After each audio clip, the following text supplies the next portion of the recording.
Back రైట్గా Karimnagar corporation విషయానికి వస్తే అక్కడ 66 వార్డుల్లో మొత్తానికి బీజేపీ 30 సీట్లను గెలిచింది. కాంగ్రెస్ 14, బీఆర్ఎస్ సంథింగ్ 9 ఉన్నాయి.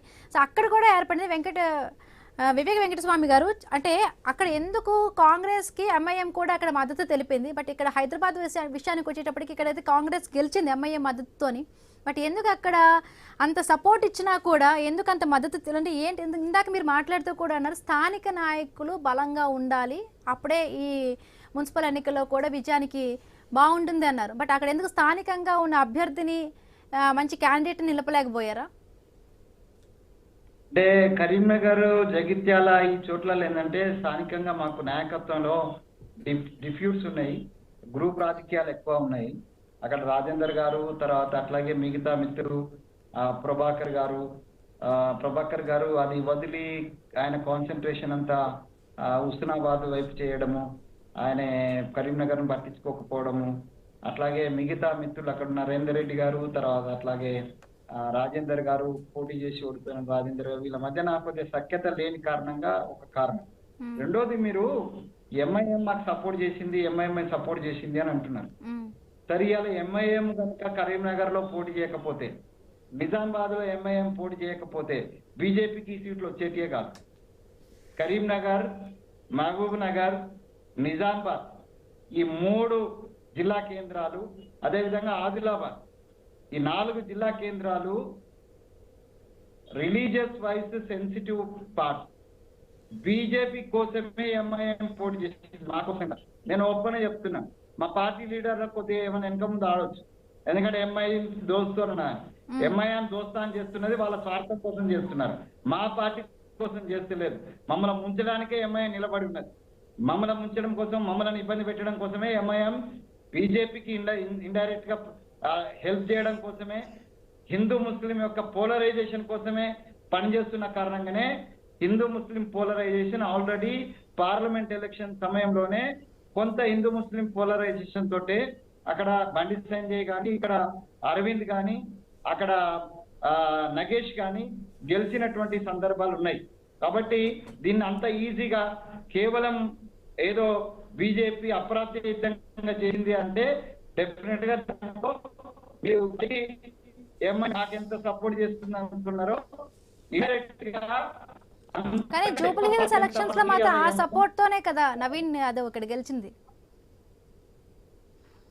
అంటే నేను చెప్తున్నా కదమ్మా, నవీన్ యాదవ్ ఇక్కడ గెలిచినట్టు ఎట్లయితే డైరెక్ట్ సపోర్ట్ ఉందో అక్కడ మాకు అట్లా సపోర్ట్ ఏం లేదు. ఇక్కడంతా ఏది హిందూ ముస్లిం యొక్క విభజన తీసుకురావడానికి హైదరాబాద్ లో they tried the level best. But అది ఇక్కడ పారలేదు. కారణాలు నాకు తెలియదు. హైదరాబాద్ లో కూడా ఆ ఫీలింగ్ రావాలా, కానీ ఆ ఫీలింగ్ రాలేదు. జూబ్లీ హిల్స్ ఎలక్షన్స్ అప్పుడు అంతగా అది క్యాచ్ కాలేదు. అక్కడ ఉన్నటువంటి భారతీయ జనతా పార్టీ యొక్క నిష్క్రియ పర్వం, వాళ్ళ యొక్క క్యాండిడేట్ యొక్క నిష్క్రియ పర్వం, వాళ్ళకున్నటువంటి యోజన లోపం, అక్కడ ఉన్నటువంటి బండి సంజయో లేకపోతే కిషన్ రెడ్డో లేకపోతే ఇంకోరో వాళ్ళకున్నటువంటి మిస్ కోఆర్డినేషన్ జూబ్లీ హిల్స్ లో వాళ్ళకు ఒక చేదు అనుభవమే కావచ్చు. కానీ వాళ్ళ ప్రయత్నం కూడా ఆ రకంగా. కానీ అదే బండి సంజయ్, అక్కడ అరవింద్ ఇద్దరు కూడా అద్భుతమైనటువంటి యోజనతోటి, అద్భుతమైనటువంటి చాకచక్యంతో వ్యవహరించినారు. ఆ చాకచక్యం కారణంగానే డెఫినెట్ గా హిందూ పోలరైజేషన్ జరిగింది. ఆ పోలరైజేషన్ లో వాళ్ళకి లబ్ధి జరిగింది, దాంట్లో డౌట్ ఏం లేదు. దానికి తోడు మా యొక్క స్థానిక నాయకత్వం యొక్క వైఫల్యం కూడా ఉంది. నేను వైఫల్యం లేదు, మేము మాత్రం బాగా ఉన్నాం కానీ మేము కష్టపడ్డాం కాబట్టి, కానీ వాళ్ళు గెలిచినని అంటలేను.